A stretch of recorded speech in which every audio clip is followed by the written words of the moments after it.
Mohon izin, Taruna Madya Ardifa Sofiansyah, STB 4803. Izin memperkenalkan diri Taruna Madya Angkatan 56. Nama Teguh Muhammad Irfan Abdullah, STB 4843, Prodi Manajemen Pemasyarakatan kelas B. Izin perkenalkan diri Taruna Madya Luki Sukamukago, STB 4816, Program Studi Manajemen Pemasyarakatan kelas B. Izin Taruna Madya Muhammad Rafi Hidayat, STB 4830. Izin memperkenalkan diri Taruna Madya Tondi Bilal Silalai, STB 4844, Prodi Manajemen Pemasyarakatan B. Izin memperkenalkan diri Taruna Madya Politeknik Ilmu Pemasyarakatan Angkatan 56.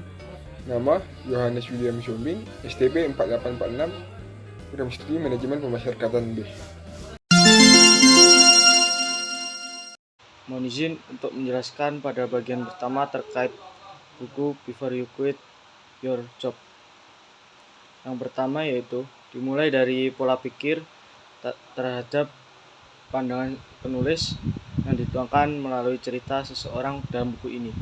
Dalam buku ini dijelaskan dua pandangan terkait bagaimana kita akan menjadi entrepreneur.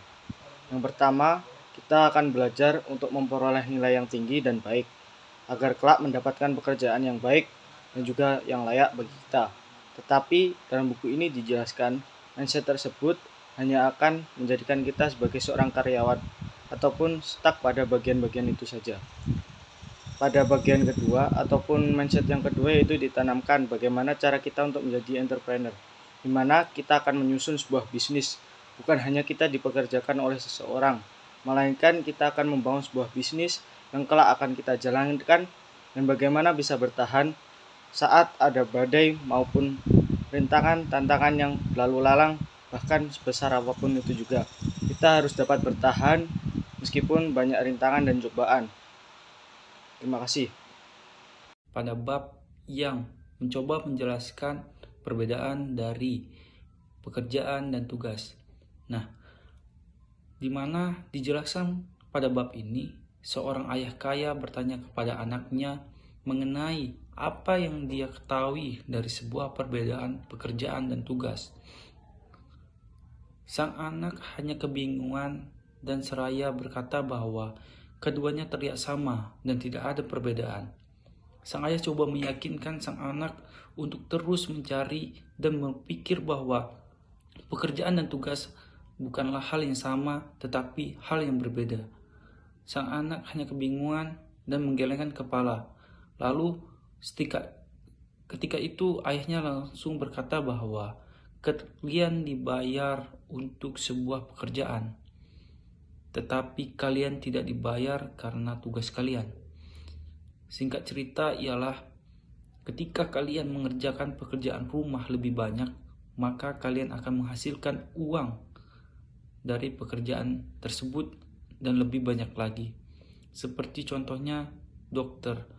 Dokter akan menghasilkan uang yang banyak. Dalam bab selanjutnya, Rich Dad atau Ayah Kaya menjelaskan bahwasanya proses itu lebih penting daripada sebuah sasaran atau sebuah tujuan. Sasaran yang dimaksud adalah bagaimana pengendalian uang dan pengendalian waktu, atau pengelolaan uang, pengelolaan waktu. Proses itu penting, pengelolaan serta pengendalian keuangan itu merupakan hal yang penting dalam mencapai sebuah sasaran. Kemudian di dalam bukunya Rich Dad atau Ayah Kaya menjelaskan kembali tentang pengelolaan keuangan berdasarkan segitiga B1.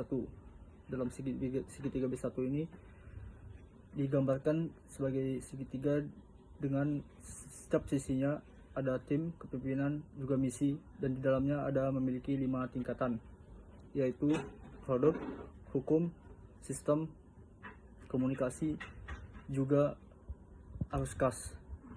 Sehingga dalam buku Rich Dad Before You Quit Your Job, kayak Robert T. Kiyosaki ini menjelaskan tentang bagaimana menggapai sebuah sasaran dengan proses yang baik, juga bagaimana menjadi seorang entrepreneur yang baik. Sekian, terima kasih. Izin menjelaskan terkait bedah buku bab 7. Di sini kita diajarkan untuk berani melangkah, mengembangkan bisnis kecil ke bisnis yang lebih besar.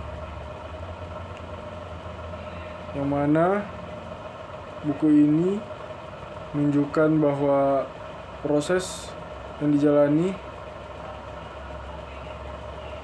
akan nikmat setelah hasil yang dihasilkan. Berikutnya membahas tentang apa pekerjaan seorang pemimpin bisnis.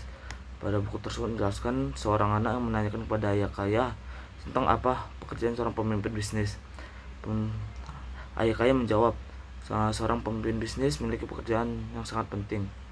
Setiap pekerjaan pemimpin bisnis sangatlah penting, yang dapat dibagi menjadi 8 bagian, yaitu yang pertama menentukan dengan jelas misi, sasaran, dan visi perusahaan. Kedua, menemukan orang-orang terbaik dan membentuk mereka menjadi sebuah tim. Ketiga, memperkuat perusahaan dari dalam. Keempat, mengembangkan perusahaan keluar. Kelima, meningkatkan jumlah total keuangan. Ketujuh, berinvestasi dalam penelitian dan pengembangan. 8, berinvestasi dalam aset yang dapat dilihat. 9, menjadi warga negara korporat yang baik. Kemudian pada bab ini juga menjelaskan bahwa seorang pemimpin perusahaan harus bisa melakukan pekerjaan tersebut. Seorang pemimpin perusahaan harus memiliki sebuah misi. Misi seorang pemimpin merupakan sebuah perhatian dan kepedulian terhadap bisnis. Namun sering terjadi kegagalan. Hal ini dikarenakan kurangnya keterampilan bisnis. Kurangan keterampilan berbisnis sering terjadi karena berbisnis bukan pada bidangnya.